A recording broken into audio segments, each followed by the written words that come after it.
ஓம் சாந்தி. 7/5/2025 வரதானம்.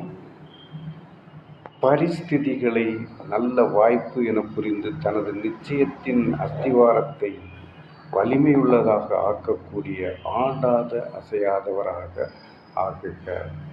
நல்ல ஸ்திதி, நல்ல வாய்ப்பு என புரிந்து தனது நிச்சயத்தின் அஸ்திவாரத்தை ஸ்ட்ராங்காக ஆக்கக்கூடிய ஆடாத அசையாதவராகுக. ஆடக்கூடாது, அசையக்கூடாது, ஸ்ட்ராங்காக இருக்க வேண்டும். என்னுடைய விளக்கம் என்னென்றால், எந்த ஒரு பரிஸ்திதி வந்தாலும் நீங்கள் ஹை ஜம்ப், உயர்ந்து துள்ளி குதித்து விட வேண்டும். எந்த ஒரு பரிஸ்திதி வந்தாலும் நீங்கள் ஹை ஜம்ப் செய்து விடுங்கள். ஏனென்றால் பரிஸ்திதி வருவதும் கூட அதிர்ஷ்டம்தான். இது நிச்சயத்தின் அஸ்திவாரத்தை வலிமை உள்ளதாக ஆக்குவதற்கான சாதனமாகும்.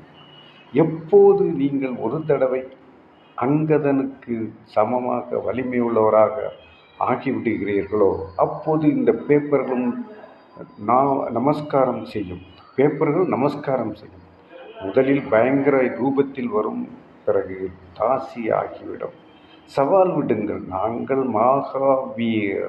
எப்படி தண்ணீர் மீது கோடு போட்டால் நிற்காதோ அதுபோல் மாஸ்டர் கடலாக இருப்பவரோடு பரிஸ்திதி போரிட முடியாது. சுயஸ்திதியில் இருப்பதன் மூலம் ஆடாதவர் அசையாதவர் ஆகியோருடைய பரிஸ்திதி என்றால் வெளியிலிருந்து வருகின்ற ஸ்திதி. சுயஸ்திதி தன்னுக்குள் இருக்கின்ற சுயஸ்திதியில் இருப்பதன் மூலம் ஆடாதவர் அசையாதவர் ஆகிவிடுவீர்கள். ஸ்லோகன்: பழைய வருடங்களுக்கு விடை கொடுப்பதோடு கூடவே கடுமை தன்மைக்கும் விடை கொடுத்து விடுங்கள். பழைய வருடங்களுக்கு விடை கொடுப்பது போன்று பழைய கடுமையான தன்மைக்கு விடை கொடுத்து விடுங்கள் என்று மிகவும் அருமையாக சொல்லிவிட்டார். நன்றி. ஓம் சாந்தி.